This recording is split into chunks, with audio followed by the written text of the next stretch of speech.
Screen پہ جو آپ تصویر دیکھ رہے ہیں یہ موصوف امریکی شہری جوناتھن لی ریچز ہے۔ اسے دنیا کا عجیب و غریب انسان کہا جاتا ہے، وہ اس لیے کہ اسے دنیا کا سب سے زیادہ مقدمات لڑنے والا انسان کہا جاتا ہے۔ اس نے سب سے پہلا مقدمہ اپنی ہی والدہ کے خلاف درج کروایا کہ اس نے میری تربیت اچھی نہیں کی، اور یہ کیس جیت گیا۔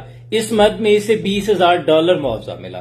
اس کے بعد اس نے اپنے قریبی رشتہ داروں، ہمسایوں، دوستوں، اپنی منگیتر، اپنے کولیگز اور پولیس آفیسر، ججز، مختلف برانچز پر اور یہاں تک کہ جارج بش کے خلاف بھی مقدمات درج کیے، اور یہاں تک کہا جاتا ہے کہ مختلف عدالتوں میں جب مقدمات کی تعداد جو اس نے درج کروائے تھے 2600 ہو گئی تو اس کا نام Guinness book of the world record میں لکھ دیا گیا۔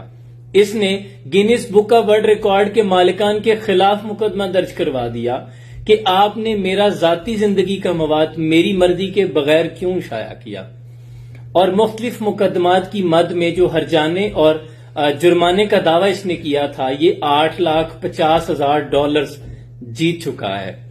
ایک ٹی وی شو میں جب اسے بلایا گیا تو اس نے میزبان جو ہوسٹ اینکر تھے اس سے سوال کیا کہ جب میں اتنا مشہور ہوں، اتنی شہرت حاصل ہے مجھے، تو پھر میں تنہا کیوں ہوں، کوئی مجھ سے پیار کیوں نہیں کرتا؟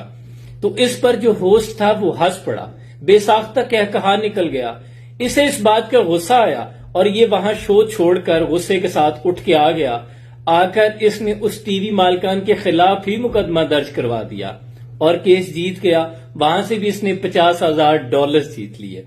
عذرائے تفنن، یہ آپ کی مسکراہٹوں کی نظر تھا۔ مسکراتے رہیں۔ سلام پہنچے۔